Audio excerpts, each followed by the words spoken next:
أفضل الصلاة وأتم التسليم على سيدنا محمد أشرف الأنبياء والمرسلين وعلى آله وصحبه أجمعين. سبحانك لا علم لنا إلا ما علمتنا إنك أنت العليم الحكيم ولا حول ولا قوة إلا بالله العلي العظيم.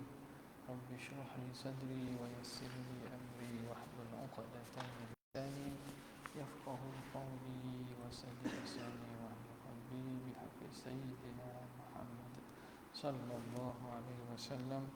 اللهم ألهمنا بالعلم وزينا بالحلم وأكرمنا بالتقوى وجملنا بالعافية. اللهم أخرجنا من ظلمات الوهم وأكرمنا بنور الفهم وافتح علينا بمعرفة العلم وحسن أخلاقنا بالحلم واجعلنا ممن يستمعون القول فيتبعون أحسنه والحمد لله رب العالمين. Alhamdulillah, kita bersyukur kehadrat Allah Subhanahu wa taala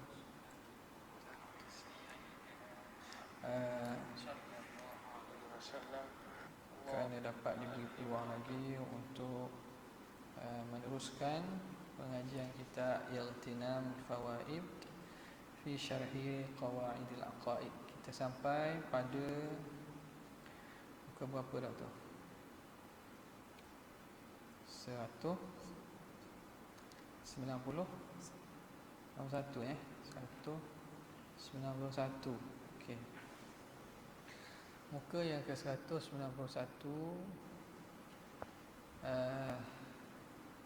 masih perbincangan tentang sam'iyat. Qala al-muallif rahimahullah wa nafa'ana bihi wa bi'ulumihi fid darain amin ya rabbal alamin. Thumma qala rahimahullah. Kemudian berkata Imam Ghazali rahimahullah, wa an tu'mina bi'adzabil qabri.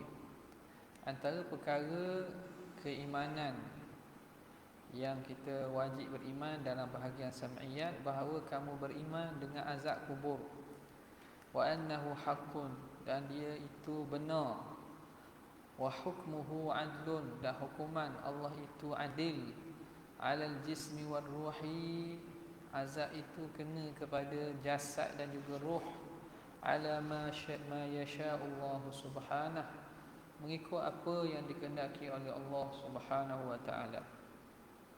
Yakni menghendaki oleh Imam Ghazali lianna azabal qabri, kerana seksa kubur, wa na'imahu, dan nikmat kubur, min mujawwazatil uqul, dari perkara yang diharuskan oleh akal. Benda ini akal tidak letak dia dan tidak hukumkan mustahil.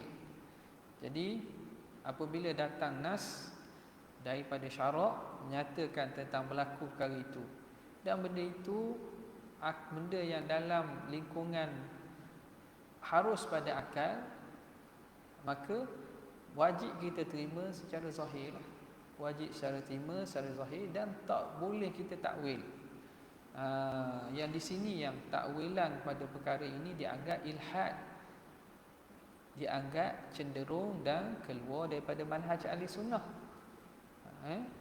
sebagaimana Mu'tazilah dan sebahagian daripada firaq. Mereka mentakwilkan, padahal benda perkara tersebut tidak perlu ditakwil kerana dia termasuk dalam perkara harus akal. Wa qad ja'atil ahaditsus sahihatu, dan telah datang hadis-hadis yang sahih, bi itsbatihi, dengan mengisbatkannya. Wa min zalika hadithul al-qabraini, antaranya ialah hadis dua kubur yang Nabi SAW dalam perjalanan dia melalui dua kubur. Idjaza, apabila melalui Nabi SAW, Nabi lalu ala qabrain, lalu dua kubur, faqala innahuma yu'adzabani wa ma yu'adzabani min kabir, sesungguhnya kedua-dua ini sedang diazab dan tidaklah diazab pada perkara yang besar. Tak diazab pada perkara besar, perkara besar pada pandangan dia. Pada pandangan dia atau pandangan orang kata perkara ni tak besar, tapi di sisi Allah besar. Itu maksud dia. Kalau tidak akan diazab sedemikian. Jadi kedua-duanya tidak diazab pada perkara yang besar, besar pada sangkaan. Ingat ni benda remeh. Ingat bahasa kecil tu benda yang remeh, ingat ngumpat orang tu benda remeh. Dan benda tu banyak berlaku kan. Maka itu Nabi kata sesungguhnya kedua kubur ini sedang diazab dan tidak diazab daripada perkara yang besar pada sangkaan mereka. Amma ahaduhuma, adapun salah seorang daripada kedua penghuni kubur ini, fakana la yastabri'u, adalah dia tidak melepaskan diri, au la yastanzihu, atau tidak membersihkan, au la yastatiru, ataupun tidak menutup aurat ketika buang air, itulah tidak menutup daripada pandangan orang, min baulihi. Dengan au tu menunjukkan khilaf pada riwayat. Ada riwayat kata la yastabri'u, ada riwayat kata la yastanzihu, ada riwayat kata la yastatiru. Okey. Jadi kubur yang pertama ni dosanya apa? Dosanya dia tidak bersuci dengan betul. La yastabri'u, tidak istibra' pada buang air kecil. Makna air kecil dah habis lagi, dia dah istibra', maka dia pun basuh ala kadar, tiba-tiba keluar air kecil lagi. Menyebabkan bila keluar air kecil najis. Bila najis dia sembahyang dalam keadaan najis, sembahyang dia tidak diterima. Ataupun yastanzihu makna sama, tidak bersuci. Tidak bersuci. Bersuci dengan cara tak kena pun termasuk dengan tidak bersuci lah. Ataupun la yastatiru, buang air dengan keadaan tak tutup, tidak menutup daripada pandangan orang. Nampak tak? Tak tutup ada pandangan orang. Bahaya ni. Ada tak sini learning? Ada tak? Apa tak ada? Tempat kecil diri ya. Kecil diri. Adakah dapat menutup daripada pandangan orang? Payahlah dak. Tak tahu kalau orang kita sebelah nampak tak? Nampak ke tak? Jadi dia perbuatan kecil sebegitu bukan salah. Kecil diri itu kecil diri lah, makruh lah di sisi pandangan mazhab kita, itu makruh kecuali ada hajat. Tetapi pada tempat yang terbuka sedemikian, maka dianggap sebagai orang kan, orang tak kisah kan. Yang kecil itu bukannya orang Cina alih. Orang Melayu, orang Islam. Tak? Pakai piah pun ada. Tok Haji kecil ni. Jadi jaga bahaya itu pada apa? Pada tak la yastatiru, tidak menutupi daripada pandang orang ketika kencing dia. Ala ikhtilafi riwayat, au tu berdasarkan khilaf riwayat. Allah, terima kasih banyak Cikgu Nawawi. Terima kasih.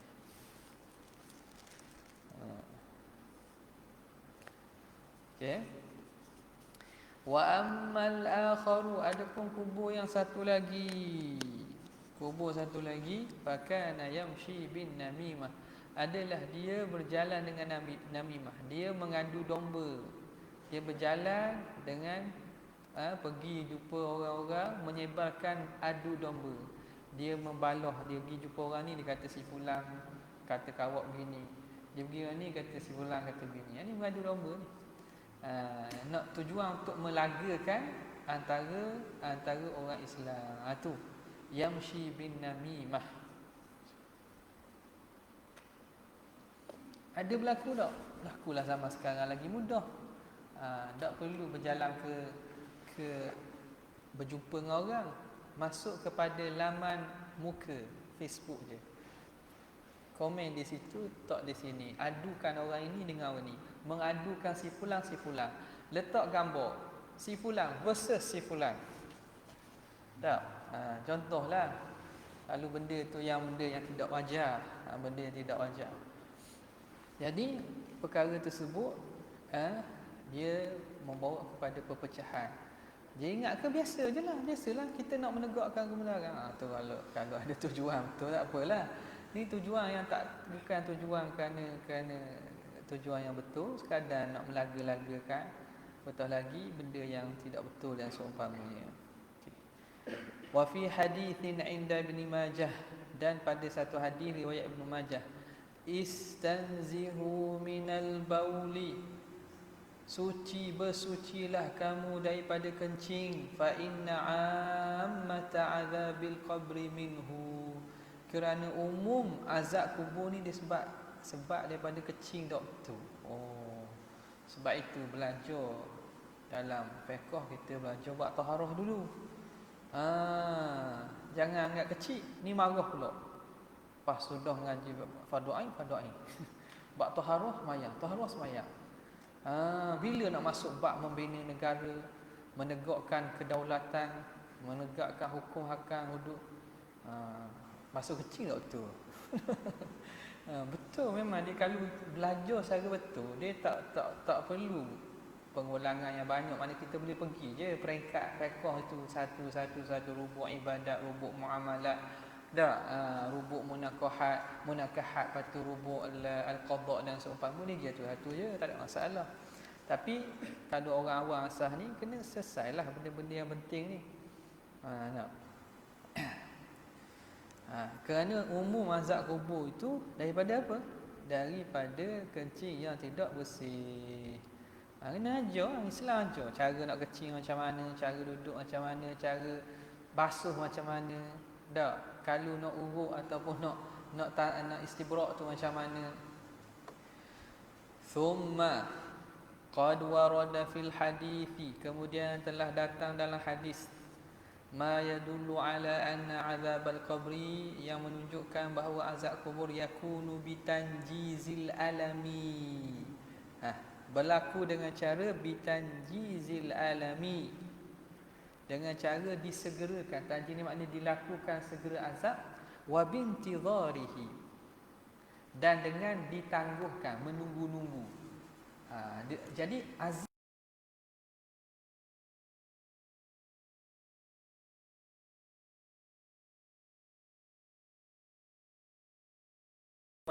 itu bi khilafi na'imihi, lain dengan nikmat dalam kubur. Fa inna ma huwa bi mujarradin intidharihi, nikmat dalam kubur dengan semata-mata menunggunya. Menunggu mana? Tak dapat lagi sebab dibentang, cuma menunggu nikmat. Dibuka pintu syurga, dia nampak nikmat, tapi nampak tu nikmat dah, faham tak? Nampak balasan dia akan dapat di syurga itu, nikmat-nikmat syurga. Tuhan buka pintu dalam syurga, dia nampak dalam kubur syurga tu, itu dah jadi nikmat, tapi belum rasa lagi. Lain dengan azab kubur. Azab kubur sama ada menunggu azab, dibuka pintu dalam neraka, nampak azab, tu azab dah. Sebagaimana orang menunggu hukuman, terseksa, tunggu hukuman kan, nak jatuhkan hukuman, seksa. Dan mereka juga ada yang dikenakan azab secara langsung, diketuk dengan pengetuk muka naki, tenggelam 7 tala bumi dan seumpamanya. Mari Syuja'ul Aqra, mari ular botak. Ular botak apa? Sebab bisa banyak sangat. Mari ular ketik tuan hak duduk dalam kubur tu. Tu dengan azab tanjizil azab ataupun tidhar. Tapi naim, nikmat itu dengan cara ditangguh atau diperlihatkan saja. Wa fi sahih, dalam hadis yang sahih disebut, ma min ahadin minkum yamutu, tidak ada seorang daripada kamu yang meninggal, illa wa yu'radu alaihi makanuhu minal jannati wan nar, kecuali akan dibentangkan kepadanya tempatnya daripada syurga atau neraka dan neraka. Tengok, fayuqalu hadza makanuka, inilah tempat kamu, hatta yab'athaka Allah, sehingga Allah Ta'ala bangkit kamu daripada kubur untuk dihisab nanti. Jadi mereka yang dapat syurga akan dibuka pintu syurga, dia pun bernikmat dengan melihat-lihat nikmat dia. Nampak? Wa qad akhbara Allah subhanahu an ali fir'aun, dan Allah Ta'ala telah menceritakan tentang cerita ali fir'aun dan tentera dia ni. An-naru yu'raduna 'alaiha ghuduwan wa 'ashiyya wa yawma taqumu as-sa'atu adkhilu ala fir'auna ashadda al-'adhab. An-naru yu'raduna 'alaiha, neraka itu dibentangkan kepada kumpulan Fir'aun, ghuduwan wa 'ashiyya, pagi dan petang. Makna setiap masa lah. Ghuduwan wa 'ashiyya, pagi dan petang. Wa yauma taqumus sa'ah, dan hari akan ditegakkan, hari kiamat nanti, adkhilu, akan dikatakan kepada Fir'aun dan pengikutnya, adkhilu ala fir'auna asyaddal azab. Masuklah sekalian kumpulan Firaun ni kepada sedahsyat-dahsyat azab. Okey, sekarang ni hok dibentangkan pagi petang tu, betang mana tu? Betang mana tu? Sebab lepas itu Tuhan kata pada hari kiamat akan dikatakan masuklah ke dalam seberat-berat azab. Jadi yang dibentangkan petang tu betang kat dunia lah. Takkan betang kat akhirat. Sebab lepas akhirat tu Tuhan cerita dah wa yauma taqumus saatu. Maka yu'raduna 'alaiha, dibentangkan neraka itu dibentang kat dunia. Ini dalil di sisi ahli sunnah mengatakan azab kubur itu sabit dan berlaku. Kerana berdasarkan ayat ini pembentangan azab neraka kepada Firaun dan pengikutnya itu dibuat siang, pagi dan petang tu sebelum Allah Ta'ala cerita bahawa mereka akan diazab pada hari akhirat.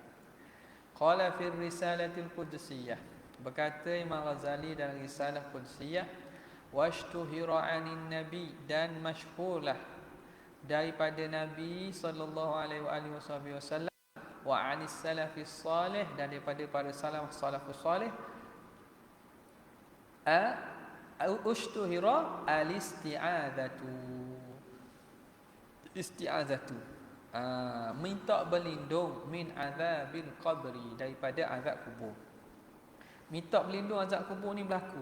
Nabi sendiri pun doa, Allahumma inna na'udzubika min azabil qabr wa min fitnatil mahya wal mamat wa min fitnatil masiihid dajjal. Nabi suruh baca doa kan sebelum risalah tu, ayat akhir tu. Dan salafus soleh pun bila Nabi ada sebut makna adalah wa huwa mumkinun, dan azab kubur itu termasuk daripada perkara mungkin. Fayajibut tasdiqu bihi, wajib kita benarkan dengan dia. Wala yamna'u minat tasdiqi bihi tafarruqu ajza'il mayyiti fi butunis sibai wa hawasilit tuyuri, dan tidak menahan, tidak menghalang daripada kita membenarkan dengan azab kubur ini. La yamna'u tafarruqu, fa'il bagi yamna'u, oleh bercerainya juzuk mayat dalam perut binatang buas ataupun dalam hawasi ni makna mulut, paruh, burung-burung. Hawasi ni makna dalam, kita kata burung ni ada tempat makan ya, dalam terkolok burung lah kita kata. Hawasi tuyu, dan juga dalam paruh burung-burung. Okey. Kenapa digini ni? Kerana golongan yang menolak azab kubur dia kata, dah macam mana Tuhan nak kenakan azab kubur? Andai kata orang itu mati kena makan di binatang. Kena makan di binatang. Kemudian jasad dia tu makan dah jadi darah daging binatang. Takkan Tuhan nak azabkan binatang? Kenapa tak? Kalau katalah rimau makan dia, makan. Lepas tu makan diproses, dicerna. Lepas tu jadi juzuk badan rimau. Atau jadi tahid. Dan Tuhan nak kena azab kat mana? Nak kena ke rimau? Takkan gitu kan? Okay. Jadi itu menunjukkan bahawa dalil akal lah tu, dalil akal. Kita kata itu pada zahir, yang berlaku ini pada alam barzakh, alam lain daripada zahir. Dan bagaimanapun juzuk yang manusia yang dimakan sekalipun masih akan kekal. Sebagaimana dalam hadis adanya ajbuz zanab yang tidak akan hancur tu. Jadi boleh saja Allah Ta'ala mengenakan azab kepada seseorang itu roh dan jasadnya sekali. Roh dan jasadnya sekali. Jadi tidak, sebab tu dikata tidak menghalang daripada kita membenarkan azab kubur ini oleh bercerainya juzuk-juzuk manusia itu, mayat itu dalam perut binatang dan juga burung. Fa innal mudriku li alamil azabi, kerana al-mudrik yang merasa bagi kesakitan azab minal hayawan, daripada sesuatu benda hidup itu, ajza'un makhsusah, juzuk-juzuk tertentu, yuqaddirullahu ta'ala, yang mentakdirkan Allah i'adatal idrak ilaiha, dikembalikan rasa itu kepada juzuk tu. Jadi kalau ada juzuk tu, Tuhan kembalikan sifat merasa pada juzuk tu, cukup dah. Sebagaimana badan kita cocok ujung jari, rasa sakit tak? Sakit mana? Sakit situ dan rasa habis. Nampak tak? Jadi tak beliklah bahawa Allah mengembalikan sifat idrak kepada juzuk yang ada itu, maka merasakan dia sakit bila kena azab. Okey.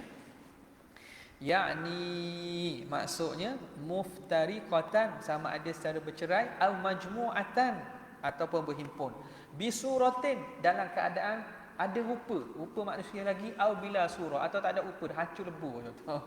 Kena giling dia kata giling. Kena giling kata giling, tak ada rupa sekalipun. Allah Taala mampu untuk mengembalikan rasa sakit itu kepada jasad. Apa?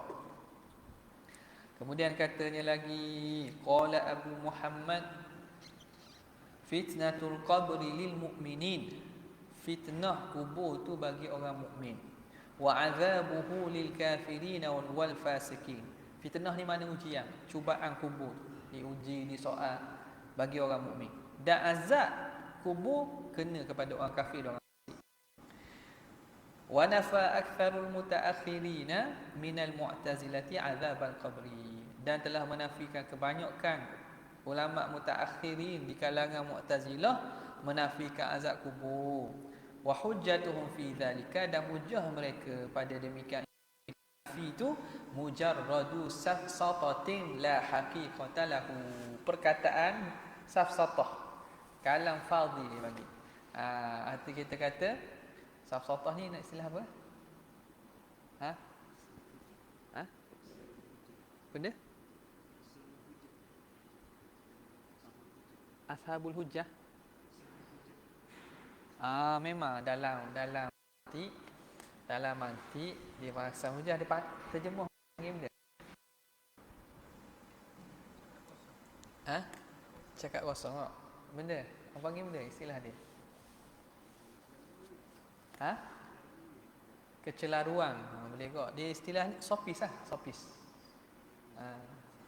Bahasa orang putih. Sopis. S-O-Y has bukan sufis. Itu sufi. Sofis. Makna safsah tu. Makna cakap ngaruk ke, cakap tak ada makna ke. Kalam fadhi bahasa kalam fadhi. Ish hadha kalam fadhi. Syu hadha. Kalau cakap yang tidak ada makna. Nampak macam hebat tapi tidak. Mana tadi? Kemudian wala haqiqatalah, yang tak ada hakikat, yang tidak ada hakikat. Sekadar cakap kosong yang tidak ada hakikat. Wa kaunuhu 'alal jismi, dan keadaan azab itu kena kepada 'alal jismi war ruhi, atas jasad dan ruh, dua-dua kena tu. Itu huwa mazhabu ahlil haq, itulah mazhab ahlil haq, mazhab ahli sunnah. Khilafan lil falasifah, menyalahi kepada ahli falsafah. Ulama ahli falsafah dia kata tak kena pada ruh je. Sebab tadi lah, kalau jasad itu dimakan menjadi darah daging kepada binatang, macam mana nak kena? Dia kata pada ruh saja. Dan ada sebahagian daripada ahli falsafah Islam yang pegang kena azab tu pada ruh saja. Itu menyalahi pandangan ahli sunnah. Thumma azabul qabri, kemudian azab kubur, wa na'imuhu, dan nikmat kubur, mabniyun ala baqail arwah, itu dibina atas pandangan kekalnya ruh. Wa huwa madhhabu ahli sunnah, dan itu mazhab ahli sunnah. Okay, ruh ni dia kekal ke dia akan fana, hapus? Jawapannya ruh ni antara perkara-perkara yang Allah Ta'ala kekalkan. Allah Ta'ala kekalkan. Dia tak akan musnah. Tak akan musnah. Hatta dengan nafkhatul ula, dengan tiupan sangkakala pun tak musnah. Tak musnah. Antaranya ruh, antaranya qalam, antaranya al-lauh, antaranya arash, syurga, neraka, kursi, ajbuz zanab. Okey. Jadi itu ruh ini dia kekal. Ruh ini dia kekal kerana Allah Ta'ala menghendaki bahawa dia tidak musnah. Wa huwa madhhabu ahli sunnah, itu mazhab ahli sunnah. Wa ikhtaru Syekh Taqiyuddin As-Subki, ada memilih oleh Syekh Taqiyuddin As-Subki, anna hayataha la tanqati'u ba'da as-sa'ah. Hidupnya roh itu tidak akan putus ba'da sa'ah. Lepas daripada kiamat tak akan putus. Dengan maksud tadilah, lepas daripada datangnya kiamat, nafqatul ula itu, adakah roh ini akan fana tak? Pandangan-pandangan ulama-ulama kita ada yang mengatakan fana juga ada. Dia antara makhluk yang Allah Taala kekalkan. Lepas daripada kiamat tiupan sangkakala pun dia masih ada.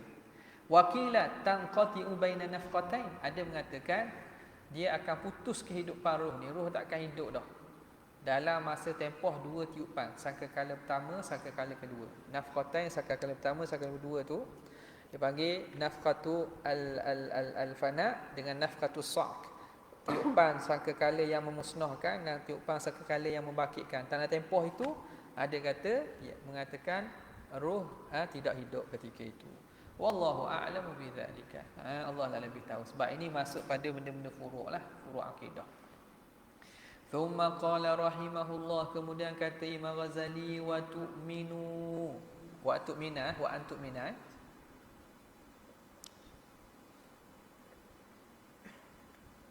Wa antu'mina, dan bahawa engkau beriman bil mizan, kena beriman dengan mizan. Mizannya apa? Neraca, timbangan. Zil kiffataini, yang mempunyai 2 kiffataini. Kafatain pun boleh baca Zi kaffataini atau kaffataini, yang mempunyai dua penimbang. Dua daca, dipanggil 2 piring. 2 piring. Wal lisan, dan juga lisan. Lisan tu makna hak ukur dia, hak menanda dia tu. Jadi sebagaimana bentuk dacing. Tengok dacing. Tak ada pakai baju dacing. Senang nak tunjuk. Ada pakai dalam kan. Senang nak tunjuk. Hak lukis komedah. Okey, jadi macam biasalah, ni kifatan ini, kemudian dia ada lidah tu ialah yang menunjuk tu. Nampak tak? Yang duduk tengah tu yang menunjuk berat tu. Okey. Lepas tu dia ada amuk tu tiang hak megang tu. Maka beriman, dah hendaklah kamu beriman dengan adanya mizan. Dzil kaffataini wal lisan, yang mempunyai 2 piring dan juga ada penunjuk lisannya yang menunjuk kepada berat itu. Wasifatihi fil 'izami, dan sifat dia pada besarnya katibaqis samawat, umpama luah langit. Menutupi, makna menutupi langit, besarnya tu. Tuzanu fihil a'mal, yang ditimbang padanya amalan-amalan. Biqudratillah, dengan kudrat Allah Ta'ala. Allah Ta'ala mampu jadikan amalan itu boleh berbentuk dan ditimbang. Wasanju, sanju ni makna kita kata ukuran. Sanju ni makna ukuran. Ukuran pada hari itu, kalau macam alat nimbang betul, ukur letak batu tu. Ada batu kilo, ada batu gram, ada batu apa tak? Itu sanju. Nak timbang sesuatu tu kan. Jadi boleh kita kata as-sanju ni makna ukuran yang diukur amalan pada hari itu. Mathal dzarri wa khaldal, ialah timbangan zarah dan juga khardal, biji sawi. Khaldal biji sawi, zar ni zarah ni biji sawi, dah biji sawi. Ni kadang dalam terjemah kan, kita terjemah baca kalau biji sawi makna apa? Sebab zar ni kalau ikut tengok dalam kamus, kalau dipanggil dalam terjemahan, dah tahu terjemahan Melayu kita panggil semut merah ke mana. Tapi maksudnya apa? Kalau kita tengok, kalau pada waktu cahaya masuk daripada tikar, ada halu-halu. Apa tak? Debu-debu. Orang kita dah. Kerana itulah yang itu di sisi orang Arab benda yang menunjukkan haluh. Tapi maksudnya bukan mesti begitu. Timbalan mathaqil dzar, makna timbangan zarah ni Maklum dah zarah ni ialah ukuran orang Arab menunjukkan benda itu halus. Jadi halus tak mesti gitu macam khodar. Khodar biji sawi. Biji sawi orang makan dalam tu. Di kedai India ada kan tok kari biji sawi dah besar tu. Besar tu dak kecil lagi ah. Tahu tak? Dak kecil lagi. Tapi bukan maksudnya mesti besar tu. Maksudnya pada cakapan orang Arab mathaqilu dzari wal khodar makna timbangan halus. Timbangan halus. Itu murak dia. Jadi bila kita nak terjemuh dalam konteks ayat itu kena letak dengan makna tu lah. Apa makna khodar tu pada bahasa dia biji sawi. Sebab tu dalam kitab seberat biji sawi kan. Misqal seberat biji sawi. Bukan nak sungguh kepada berat biji sawi tu. Bukan nak sungguh kepada berat biji sawi kita timbang biji sawi kan. Tak nak tahu bahawa sikit dan halusnya timbangan itu. Maknanya kalau ada benda halus lagi lah. Tapi pada percakapan penggunaan orang Arab dipanggil mithqal khardal itu menunjukkan halus. Kenapa unit timbangan tu halus? Tahqiqan li tamamil adli, kerana nak mentahqiq, meyakinkan, mesungguhkan bagi sempurna keadilan. Sama lah kalau kita timbang. Kalau nimbang kita pakai nimbang hak jenis timbang benda berat. Kita timbang benda kecil, benda ringan, dia tak naik. Dia punya tu kan, tak naik kan. Nimbang kilo, mari kita timbang apa? Mari kita timbang gula sudu. Nimbang kilo, timbang gula sudu. Naik tak? Tak naik. Tak naik. Dia kena timbang dia, timbang hak jenis sesuai dengan dia. Timbang hak sesuai dengan dia. Hak emas ke kau ni, tak tahu naik. Nampak? Jadi kerana bila benda-benda halus ni kena nimbang dengan unit yang halus. Tutrahu sahaiful hasanati fi kaffatin nur, maka akan dicampakkan suhuf catatan amalan kebajikan pada kaffatin nur, pada neraca atau pada kita panggil apa? Bekas ataupun pada bahagian kifah. Kita panggil apa dua tu? Dacing tu panggil apa tadi? Piring cahaya. Piring cahaya. Piring kebajikan lah. Fayafkulu bihal mizan, maka jadi berat dengannya timbangan jadi berat. Bila letak jadi berat. Ala qadri darajatihi, mengikut kadar darajatnya indallah bi fadlillah, dengan kemurahan kemuliaan Tuhan akan gandakan jadi berat. Wa tutrahu sahaifu sayyiati, dan dicampakkan catatan kejahatan fi kaffati zulmati, pada piring kegelapan. Fayakhifu bihal mizan, maka akan jadi ringan bi adlillah, dengan keadilan Tuhan. Maka itulah nak tengok seseorang itu berat. Faman thaqulat mawazinuhu fahuwa fi 'ishatir radiyah wa man khaffat mawazinuhu fahuwa hawiyah. Yang mana orang yang berat amal kebajikan ke berat ke keburukan. Nampak? Okey. Yakni menghendaki oleh Imam Ghazali annal mizan allazi tuzanu bihi a'malul ibad, neraca yang ditimbang dengannya ditimbang apa? A'malul ibad, amalan hamba, min mujawwazatil uqul, dia termasuk daripada perkara yang harus pada akal. Wa qad bihi nususu, dan telah datang dengannya nas dah banyak datang sebut pasal adanya mizan. Al-Quran tu wal waznu yauma idinil haq wala tukhsirul mizan, mizan lain tu lah tu. Tapi wal waznu yauma idin haq, timbangan itu pada hari akhirat itu hak, benar. Okay. Fala yasihu inkaruhu, maka tidak sah untuk kita nafikan, kita ingkarnya. Wa kaunuhu dha kaffataini, dan keadaan mizan tu mempunyai ring, wal lisan, dan juga adanya penanda tengah itu. Lidah yang bagi lidah bagi neraca tu. Huwa madhhabu ahli al-haq, itu dia mazhab ahli sunnah. Li'annahu al-aslu, kan itu asal. Dia kata neraca lah. Wa ghairuhu innama sumiya mizanan sumya mizanan majazan. Dan selain daripadanya dinamakan mizan itu majaz saja. Jadi hak lain kalau lah kata mizanul ma', neraca air. Neraca air. Neraca air. Orang panggil juga neraca air kan. Itu penamaan neraca tu secara majaz dia. Neraca pada asal makna bahasa Arab, neraca hak ada dua tu. Dacing itulah. Hak nak panggil lain, panggil neraca air ke, neraca hak penggunaan kita orang panggil neraca juga tu. Itu secara majaz. Maka kita nak takwil neraca mana? Jenis nak nimbang mana? Nimbang mana tak? Nimbang hak pada makna asal lah. Maka fala yu'dalu lahu, tak boleh kita palingkan kepadanya pada makna lain illa bidalilin, kecuali ada dalil au dafi'in, dan ada sesuatu yang mendesak untuk kita takwil.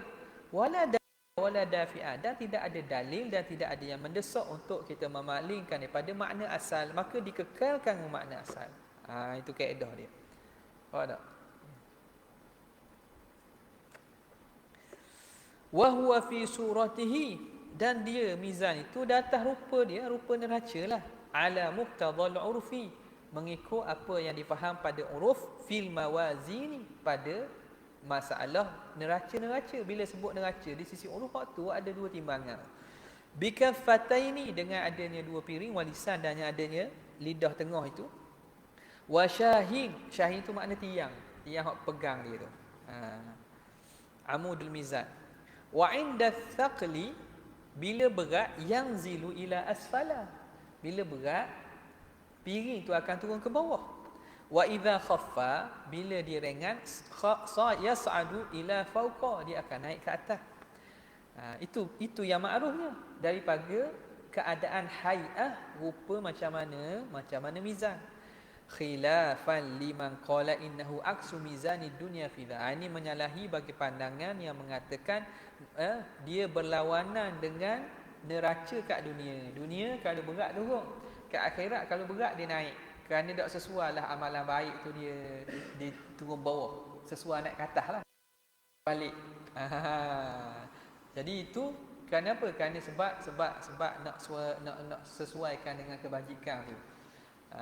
Tapi kata Syekh makna tak ada dalil dan tak ada tu pun. Itu pandangan sajalah, pandangan. Dan kita maklum ini kata benda yang termasuk dalam furu' akidah yang khilafnya tidak mudarat.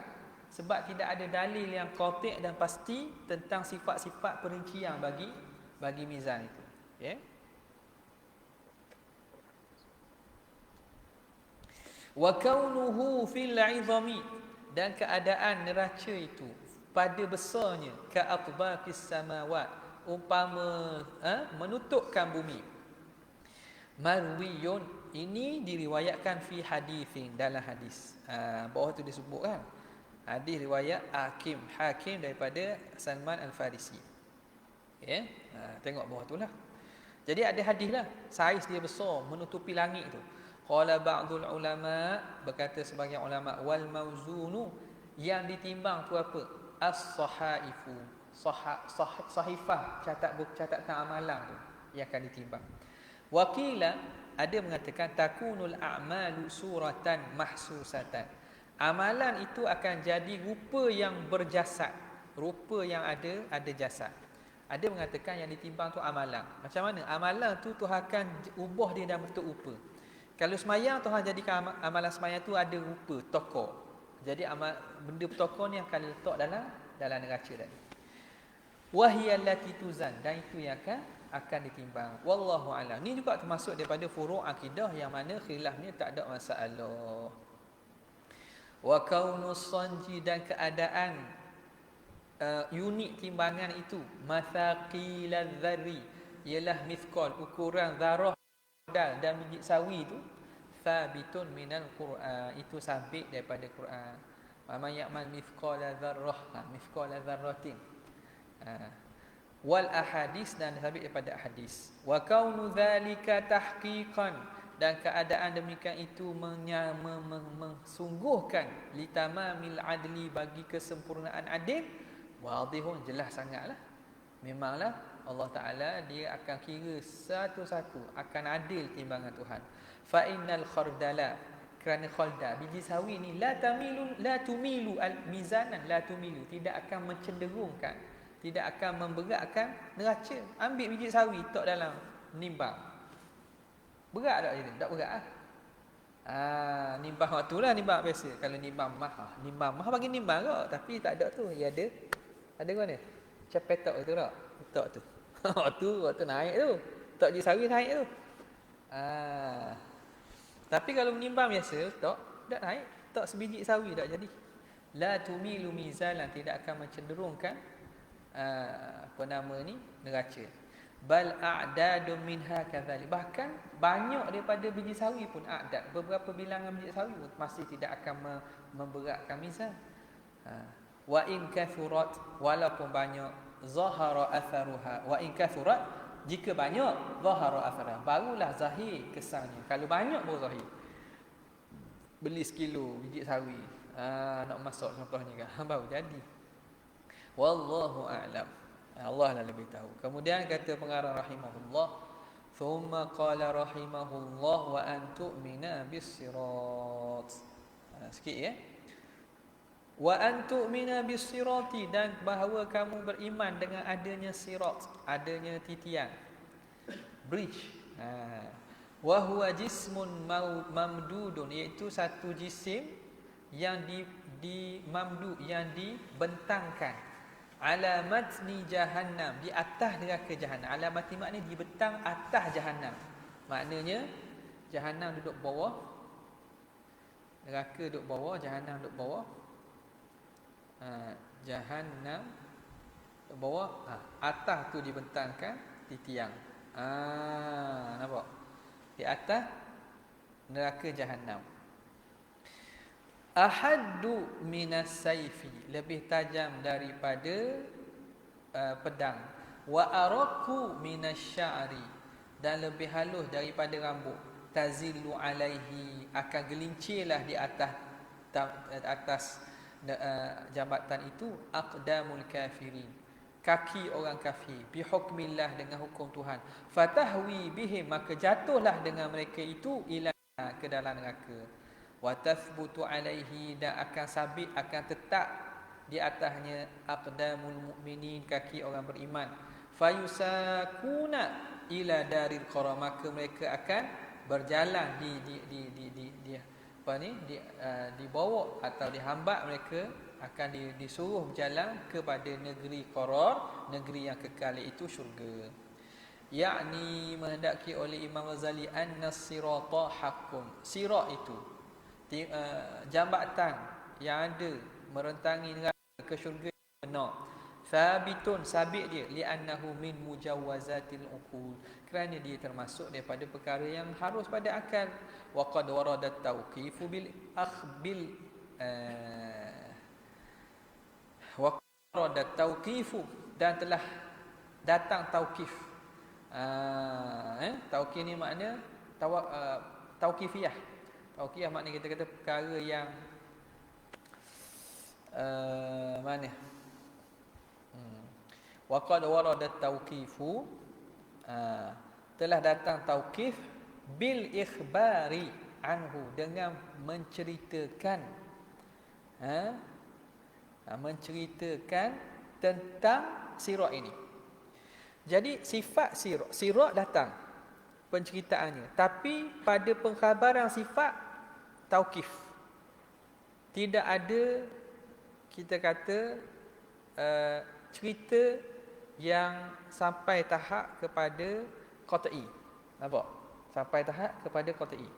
Maka tauqif pada menceritakan tentang sifat-sifat itu, itulah yang seeloknya. Wa qad warada, telah datang at-tauqifu, berhentinya. Makna kita berhenti berdasarkan apa yang datang secara tauqifiyah. Tak boleh kita kiaskan atau gunakan ijtihad pada nak menentukan sifat-sifat. Bil ikhbar, dengan pengkhabaran tentang sirat. Kita hanya bergantung kepada pengkhabaran tentang sirat itu saja. Tak boleh kita kata sirak ni boleh jadi macam drawbridge ke mana dah. Ada ataupun Jambatan Pulau Pinang ke. Ada. Tahu kita hanya terhenti pada pengkhabaran tentangnya saja. Okey. Wa kaunuhu. Okey. Kemudian selesai situ. Jadi pada masalah sam'iyah ni kita tauqif pada pengkhabaran tentangnya saja. Wa kaunuhu ahadda minas sayfi, dan keadaan titian itu lebih tajam daripada pedang. Wa araku minas sya'ri, dan lebih halus daripada rambut. Huwa fi sahihi Muslim, datang dalam sahih Muslim, min riwayati Abi Sa'id, daripada riwayat Abi Sa'id, wa huwa mauquf, tapi hadis itu mauquf. Apa? Tapi tengok situ. Mauquf pun tengoklah dalam tak ada syarah sini dah. Perkara berkaitan dengan perkara akidah ni, hatta mauquf sahabat fi hukmi raf'i kadang-kadang. Sebab apa? Sebab benda yang ghaibiyat ni sahabat takkan ijtihad daripada diri sendiri. Ya. Ala kulli hal, kerana periwayatan itu, maka katakanlah orang tak terima sifatnya diam-diam, tak ada masalah, sebab dia termasuk daripada benda yang bukan qat'i. Bukan qat'i. Walaupun hadis sahih Muslim itu sahih, tapi selagi mana tak qat'i. Sebab itu yang pastinya kita beriman dengan adanya sirat. Beriman dengan adanya sirat. Tapi ahli sunnah dia terima. Ahli sunnah dia terima walaupun hadis tersebut tidak sampai pada martabat mutawatir ataupun kepada darjat qat'iyah, pada perkara yang melibatkan sam'iyah ini, bila sahih dan sabit diterima. Sahih dan sabit diterima apabila dia tidak bercanggah dengan benda-benda lain, ya. Tapi dia tidak boleh dijadikan hujah untuk menafikan pandangan, ataupun kita kata sekadar makna kita kata benda itu khilaf lah, khilaf pada sifat perincian perkara tersebut. Okey, wa qala al-Baihaqi, berkata Imam Baihaqi, lam ajidhu fil ahadits sahihah, sifat demikian tu aku tak dapati dalam hadis yang sahih. Wa inna ma yurwa an ba'd sahabat, diriwayatkan daripada sebahagian sahabat. Lakin namun kharrajal hakimu, telah takhrijkan oleh Imam Hakim An-Nasaiburi min hadis Salman radhiyallahu ta'ala, daripada hadis Salman Al-Farisi, annahu mithlu haddil Musa, seumpama tajamnya pisau. Musa ni pisau, tajamnya pisau. Wa qala, kata Imam Hakim An-Nasaiburi, sahihun ala syarti Muslim, hadis yang riwayat daripada Salman Al-Farisi itu rawi-rawinya sahih mengikut syarat Imam Muslim. Wa ma dzakarahu al-Qarafi, apa yang disebut oleh Imam Qarafi fi wus'ihi, pada luas. Dan Imam Qarafi kata ada sirat ni dia luas, lapang. Wa anna fihi tariqan, sirat pula ada dua jalan pula. Nak ambil. Ada dua jalan pula.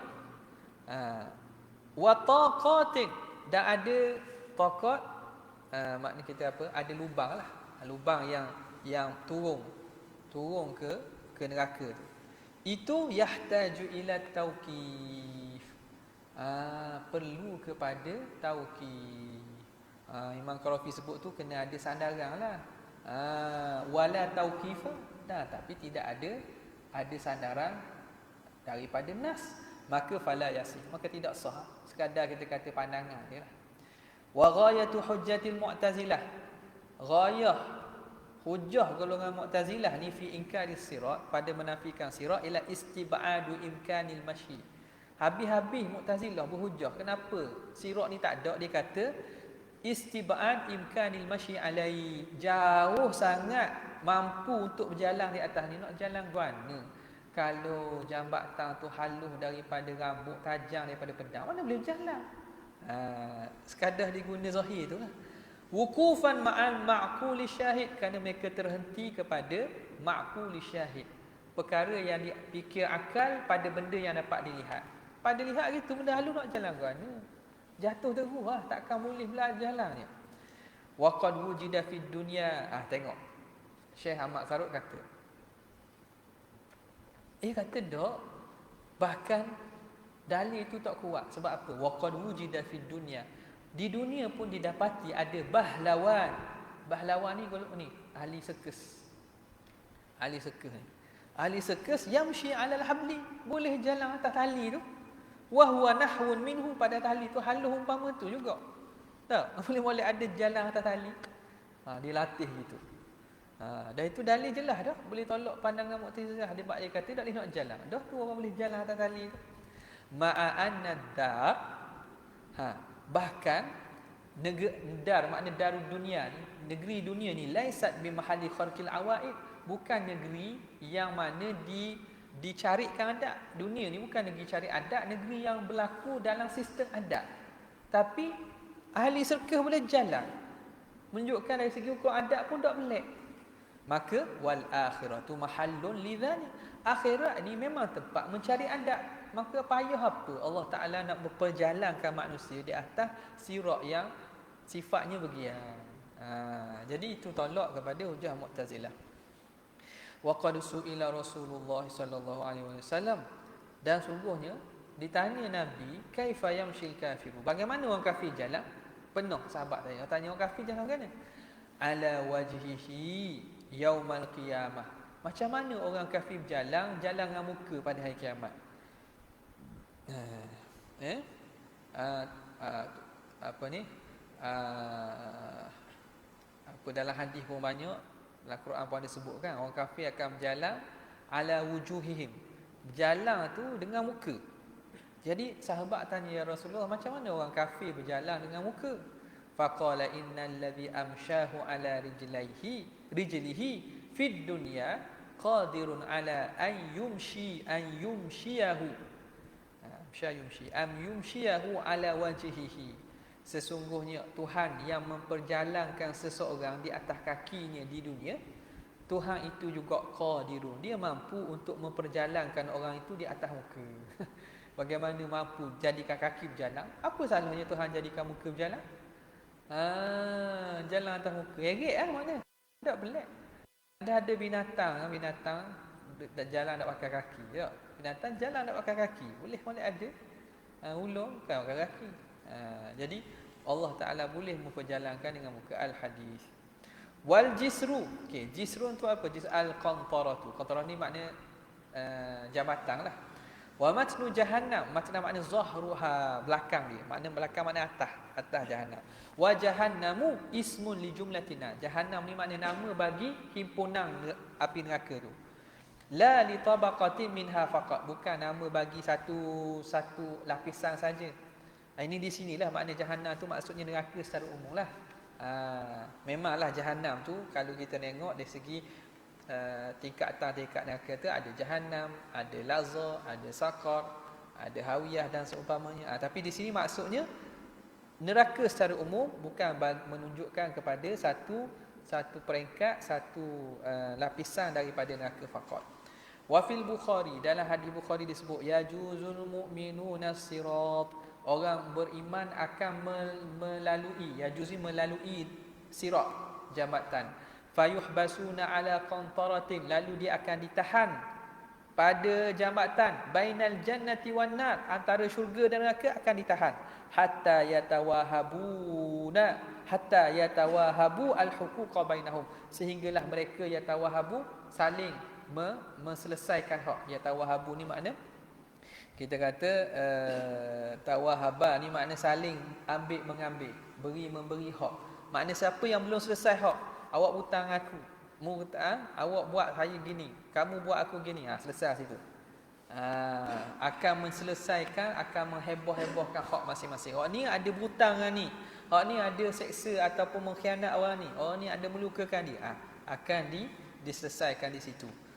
Jadi kalau banyak masalah dengan manusia, lambat masuk. Lambatlah kena tahan di sirat. Qala Syekhuna Abu Abdillah Al-Qawri rahimahullah, yaqulu, kata dia, as-siratu fil Bukhari siratan.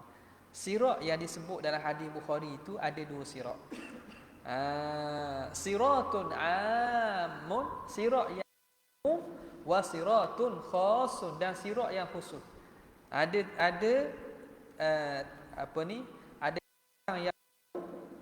Ada jabatan yang khusus. Nampak tak? Jadi hak tu disebut dalam Bukhari sirat gini, ada sifat sirat gini. Makna apa? Makna ada dua sirat yang am, ada sirat yang khas. Wallahu alam. Ini tafsiran daripada makna sirat itulah. Ala kulli hal, benda ini berhajat pada tauqif lah. Wa tatafawatun nasu fin najati alai, dan berbeza manusia pada selamat daripada sirat itu. Jadi manusia ada yang ya juzunahu kal barqi, ada yang melintasi umpama kilat, suf sampai dah. Panggil flash macam dia dengan kilat. Ada yang karihil mursalah, angin kuat, suf lambat sikitlah. Kal jawadi, ada yang melaluinya seperti kuda laju. Lepas tu ada yang berlari, ada yang berjalan, ada yang merangkak, ada yang heret muka, ada yang jatuh pun ada. Dia tidak sebutkan. Wa alaihi kalalib, dalam hadis lain disebut atasnya dia ada pencakup, dia ada benda tajam yang akan cuba tarik, akan jatuhkan orang daripada sirat masuk dalam tu. Kasyauki sa'dan, seperti apa? Seperti duri pokok sa'dan. Dia tengok syauki sa'dan. Asal ada dalam ni tak? Ada tak ditulis? Ta'liq ada dalam ta'liq? Tak ada. Dalam syarah-syarah kitab-kitab akidah lain ada. Kasyauki sa'dan, yang mana duri ni akan sakut orang itu supaya orang terjatuh dalam neraka. Okey. Jadi berbeza manusia pada melepasi sirat. Wa wukufur rusuli dan akan berhentinya, akan tunggunya rasul di sisi sirat. Yaqulu, hal keadaan mereka berkata, Rabbi salim ya Allah selamatkanlah, para nabi ni berdoa bagi umat dia, ya Allah selamatkan. Kama warada fi sahih, sebagaimana datang dalam hadis yang sahih. Wa darul qarar, apa makna darul qarar dalam kata Imam Ghazali itu? Ila al jannah. Wabillahi taufiq, wallahu taala ala wa alam. Jazallahu anna sayyidina Muhammad sallallahu alaihi wasallam ma huwa alu. Jazallahu anna sayyidina Muhammad sallallahu alaihi wasallam ma huwa. Jazallahu anna sayyidina Muhammad sallallahu alaihi wasallam ma huwa alu. Subhana rabbika rabbil izzati amma yasifun wa salamun ala al mursalin. Alhamdulillahi rabbil alamin. Assalamualaikum warahmatullahi wabarakatuh.